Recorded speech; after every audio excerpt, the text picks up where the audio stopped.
CM జగన్పై TDP రాష్ట్ర అధికార ప్రతినిధి ఆనం వెంకటరమణారెడ్డి విమర్శలు గుప్పించారు. వైఎస్ఆర్ సీఎం కాకముందు జగన్ ఆర్థిక పరిస్థితి అందరికీ తెలుసని సెటైర్లు వేశారు. వైఎస్ఆర్ సీఎం అయ్యాక జగన్ అంచెలంచెలుగా ఎదిగారని తెలిపారు.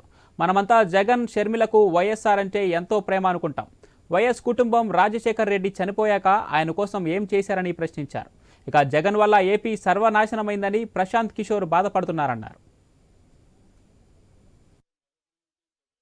వర్ధంతికి కూడా పూలు డబ్బులు కూడా గవర్నమెంట్ పెట్టాల్సిందే కానీ వైఎస్ కుటుంబం ఒక్క రూపాయి కూడా ఆఖరాకి ఆ సమాధి మీద ఒక పువ్వు కూడా పెట్టదని కూడా నేను అబద్ధం చెప్తుంటే పులివెందులలో అడగండి, వాళ్ళు చెప్తారు. వర్ధంతి జయంతికి కూడా ఖర్చు పెట్టరు.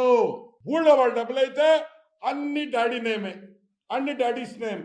YSR Aarogyasri, YSR life time achievements, YSR this, YSR that, but not our money, government money, all YSR YSR YSR. మా జోబీలో నుంచి మాత్రం వైఎస్ రాజశేఖర రెడ్డి కోసం, మీ తండ్రి కోసం, ఏ తండ్రిని పేరు పెట్టుకొని ఈరోజు రాజకీయంగా ఎదిగారో రూపాయి కూడా ఖర్చు పెట్టు. సరే, ఈ వైఎస్ఆర్ ఫౌండేషన్కి 4 కోట్ల రూపాయలు వచ్చింది పోయిన సంవత్సరం.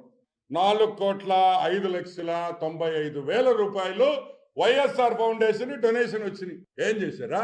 యాడ్ నుంచి వచ్చినాయి?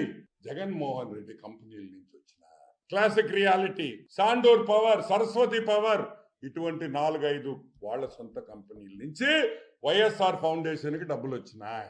ఈ రోజు మేము చెప్తున్నాం ఒకటే మాట, సిఎస్ఆర్ ఫండ్స్ అంటే కార్పొరేట్ సోషల్ రెస్పాన్సిబిలిటీ అనేది ప్రతి కంపెనీ ఒక 1 or 2% వాళ్ళకు వచ్చిన లాభాల్లో పేద ప్రజలకి, ఎన్వైరన్మెంట్కి కానీ రీసెర్చ్కి కానీ ఖర్చు పెట్టాలి. అది కంపల్సరీ ఇన్కమ్ ట్యాక్స్ రూల్స్ ప్రకారం. దాన్ని సిఎస్